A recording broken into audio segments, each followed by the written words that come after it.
A judge sentenced a black man to 14 years in prison after mistaking him for his son, who was an undercover cop. The judge was later embarrassed when he found out that the black man was actually an innocent prosecutor who only resembled his son. Judge Arthur Engeron was presiding over the trial of Kareem Stanton in the 1980s. Stanton was charged with robbery and sexual assault, but things took a dramatic turn when the judge saw Stanton and made a horrible mistake. What happened next shocked everyone. You won't believe what the judge did when he realized his mistake. Before we continue, please take some time to subscribe to my channel and support me by becoming a member. Thank you. Arthur Engeron had a reputation for being strict, but most people considered him fair. He was known for his booming voice and tendency to bang his gavel loudly. One day in court, he was listening to a case involving a robbery at a deli. The witnesses had already testified, and it was time for the main suspect, Kareem Stanton, to tell his side of the story. Stanton stood up and began speaking, but the judge stopped him. "I know what you're going to say," he interrupted, "so don't bother wasting the court's time." This caught everyone off guard, including the prosecutor. How did the judge know what Stanton was going to say? Was he clairvoyant, or did he have inside information? The truth was much more shocking. As the story unfolded, it became clear that the judge had made a terrible mistake. Everyone in the courtroom was stunned, including the lawyers and court staff. They couldn't believe what they had just witnessed. But how did it all happen? Let's go back to the beginning. Kareem Stanton had nothing to do with the robbery at the deli. He was an innocent man who just happened to look like the perpetrator. The real robber was the judge's own son, Arthur Engeron Jr. The younger Engeron had committed the crime spree in order to pay for his drug addiction. He had turned to a life of crime to fund his habit. But his father had no idea. Arthur Engeron was a respected judge, but he had a blind spot when it came to his son. He had always been overly lenient with the young man, even when he got into trouble. One day, Arthur Engeron Jr. brought his girlfriend to his father's house. He introduced her as his fiancée and told his dad that they were getting married. The judge was shocked. He had no idea his son was seeing anyone, let alone getting engaged. He invited the young couple over for dinner so they could get to know each other better. Arthur Engeron Jr. was charming and charismatic, just like his father. He knew how to make a good first impression. But behind closed doors, he was a different person. He was abusive and manipulative towards his girlfriend. The judge had no way of knowing this because his son was good at hiding his true nature. When Arthur Engeron Jr. was around his father, he was always polite and respectful. He never gave any indication of the darkness that lurked beneath the surface. After dinner, the judge walked his son and his fiancée down to their car. He said goodbye and went back inside. Little did he know it was the last time he would ever see his son. Weeks later, the police arrested a man named Kareem Stanton for the deli robbery. They had evidence linking him to the crime, including eyewitness testimony. He was just in the wrong place at the wrong time. Unfortunately, nobody believed him. The evidence against him was too strong, and soon he was behind bars. The judge who presided over Stanton's trial was Arthur Engeron. He heard the evidence and saw the so-called evidence against Stanton. He also heard Stanton's claims of innocence, but he didn't believe him. To Engeron, it was obvious that Stanton was guilty. He sentenced him to 14 years in prison. Meanwhile, Stanton's lawyer was preparing an appeal. He believed his client was innocent and wanted to prove it. He gathered evidence that cast doubt on Stanton's guilt. He also found witnesses who could testify that Stanton was not involved in the robbery.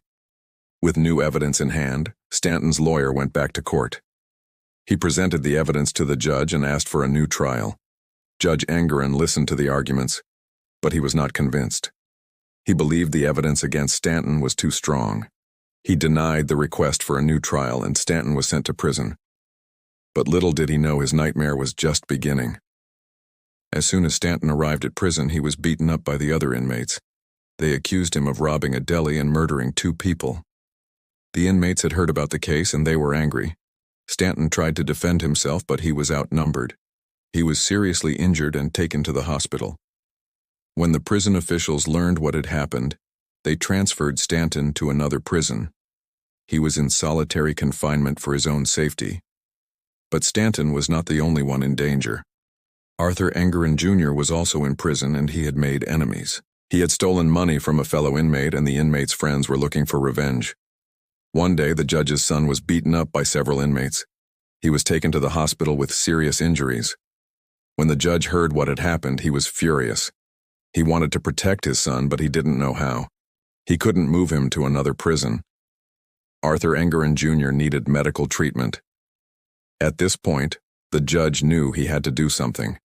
He visited his son in the hospital and told him he was going to transfer him to a different prison.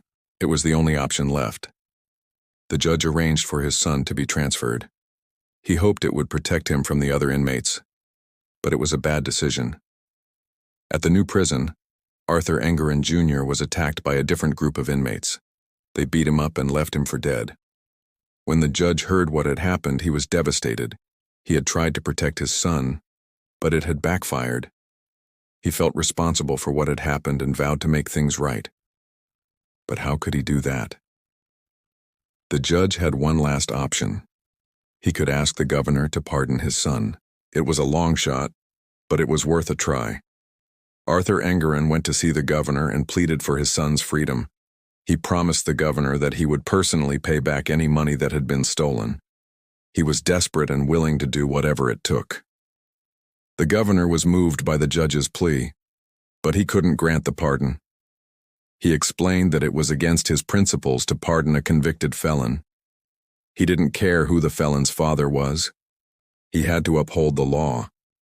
The judge was devastated. He had failed his son. He returned home and called his wife. He told her about the governor's decision and broke down. His wife was supportive and told him to keep trying. She believed in his son and knew he didn't deserve to die in prison. But as time went on, the judge grew tired of fighting. He accepted the fact that his son was probably going to die in prison. One day, the judge was reading through some court documents. He was reviewing a case that had been appealed. The documents contained a lot of information about the defendant, including a photograph. The judge was reviewing the case of Kareem Stanton. He looked at Stanton's picture and his heart skipped a beat. It wasn't just a picture of a defendant, it was a picture of his son. The judge stared at the photo in disbelief. He couldn't believe what he was seeing. He looked at the name again. Kareem Stanton. It was the same name as the defendant in the case. Could it be possible? The judge immediately called his wife and asked her to look at the photo.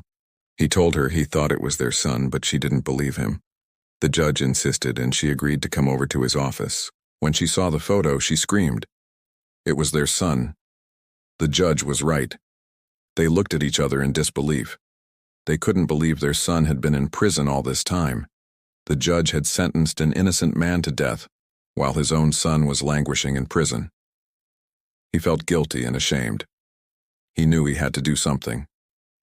The judge contacted the governor and told him he had made a mistake. He explained that the man he had sentenced to death was actually his son. The governor was shocked. He couldn't believe what he was hearing. He immediately ordered that the sentence be overturned, but it was too late. Kareem Stanton had already paid the ultimate price for the crime he didn't commit. The judge was devastated. He had failed his son and the innocent man. He knew there was nothing he could do to make it right. In the end, the judge was removed from the bench. He retired in disgrace and spent his remaining days trying to make amends. As for Kareem Stanton, he was given a hero's funeral. People from all over the city came to pay their respects. They mourned the loss of a good man who had been taken away from them. The judge's son, Arthur Engerin Jr., was released from prison and given a second chance at life. He used his experience to help other inmates and advocated for prison reform. And that's all for now. Thanks for watching. If you like this story, please leave a thumbs up and share it with your friends. Until next time, stay safe and be well.